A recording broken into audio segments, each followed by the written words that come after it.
Glenn Greenwald, of course, is the reporter that broke the story about the NSA and Edward Snowden. He works for The Guardian.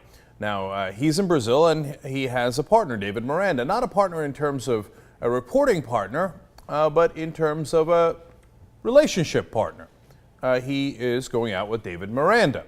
Now, David Miranda went to Germany. Now, here's where the story gets a little interesting.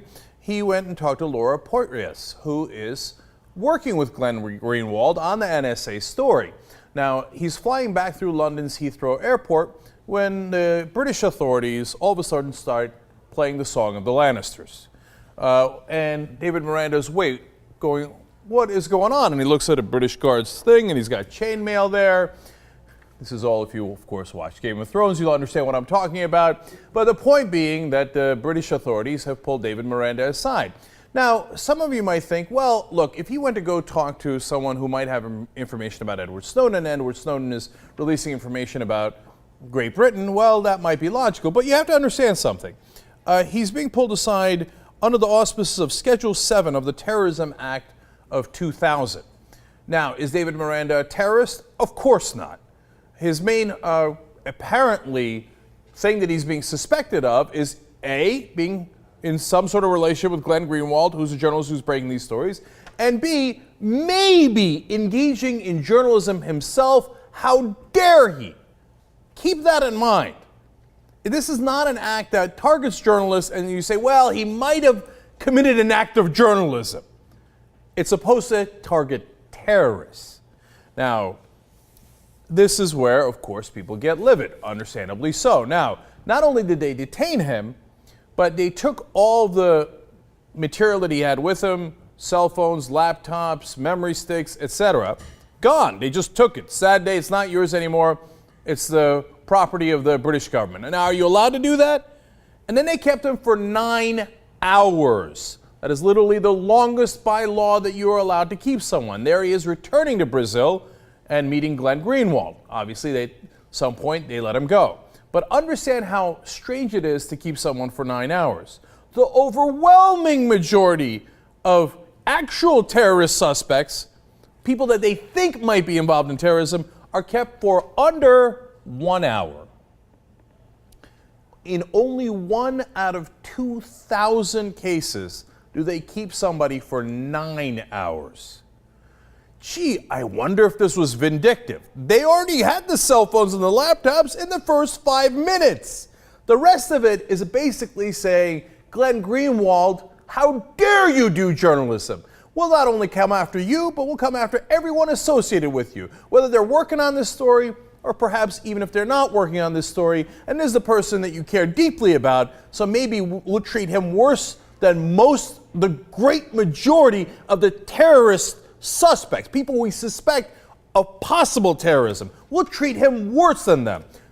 Unbelievable. So, of course, Glenn Greenwald, along with everyone else, is livid over it. He says to start detaining family members and loved ones of journalists is simply despotic.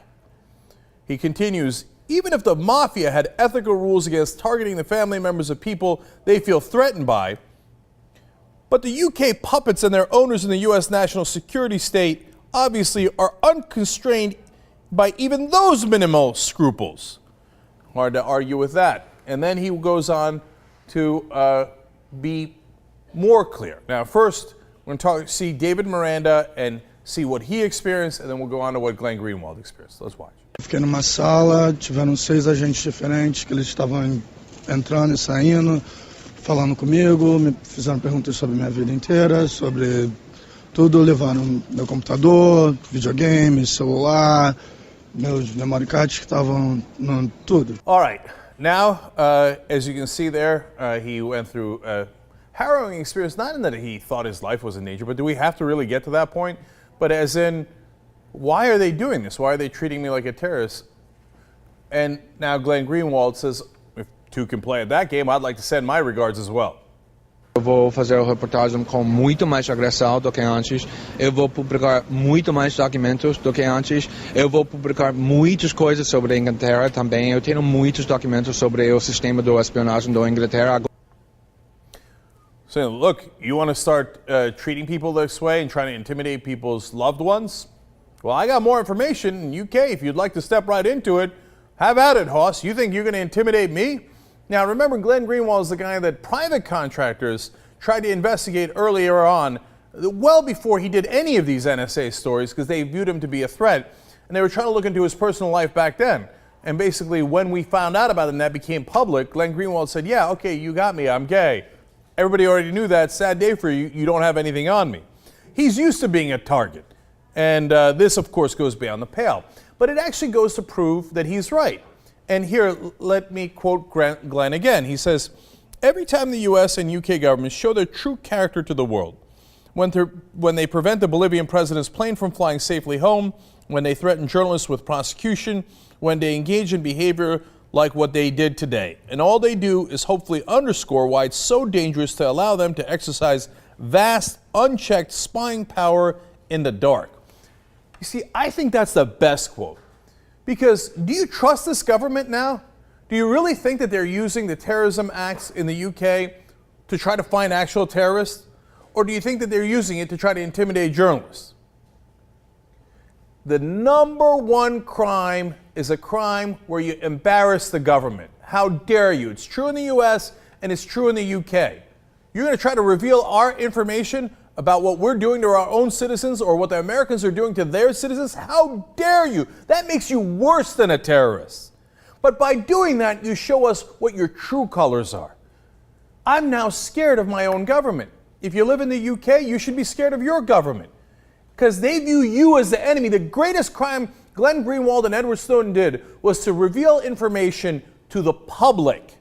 And now Snowden being charged with revealing information to the enemy. You do the math on that.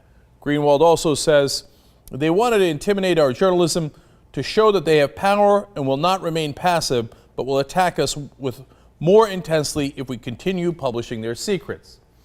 That is true. It does not look like it worked. They are not at all intimidated. But it's not just about Glenn Greenwald or The Guardian.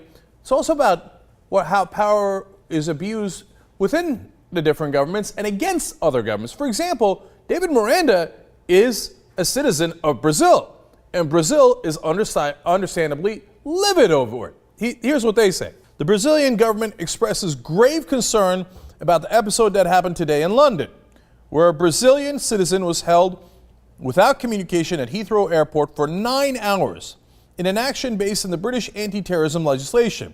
The measure is without justification since it involves an individual against whom there are no charges that can legitimate the use of that legislation. This is basically Brazil saying, whoa, let me understand how you're using and abusing your power.